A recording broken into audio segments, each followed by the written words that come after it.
Hello बच्चों, let's read the question. The question says hertz is the unit of option A time period, option B wavelength, option C frequency and option D wave velocity. So इस question के अंदर हमें क्या पूछा है कि hertz किसकी यूनिट है.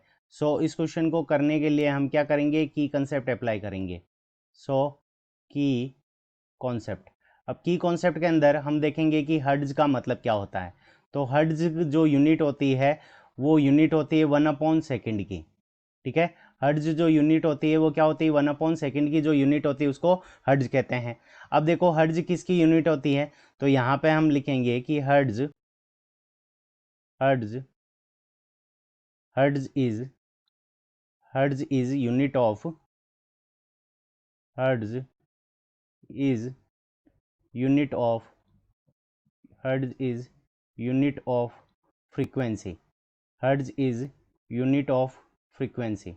तो हमारी जो हर्ट्ज होती है वो किसकी यूनिट होती है, तो फ्रीक्वेंसी की यूनिट होती है. अब ये फ्रीक्वेंसी की यूनिट क्यों है, तो फ्रीक्वेंसी की यूनिट हर्ट्ज इसलिए होती है क्योंकि फ्रीक्वेंसी की जो डेफिनेशन होती है क्या होती है, number of vibrations number of vibrations number of vibrations in 1 second. यानी फ्रीक्वेंसी की जो हमारी डेफिनेशन होती है वो क्या होती है, नंबर ऑफ वाइब्रेशन जो हो रहे हैं 1 सेकेंड के अंदर, वो हमारी क्या होती है, फ्रीक्वेंसी.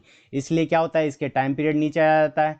तो टाइम पीरियड नीचे आ जाता है इसलिए इसकी हर्ट्ज को हम क्या बोलते हैं, 1/सेकेंड. इसलिए ये किसकी यूनिट हो जाएगी, फ्रीक्वेंसी की यूनिट हो जाएगी.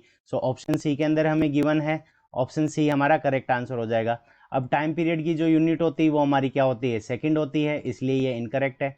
वेवलेंथ की जो यूनिट होती है वो हमारी मीटर होती है, इसलिए ये इनकरेक्ट है. वेव वेलोसिटी की जो यूनिट होती है वो हमारी मीटर पर सेकंड होती है. So option C is the correct answer of this question. I hope you understood it well. Best of luck. Thank you.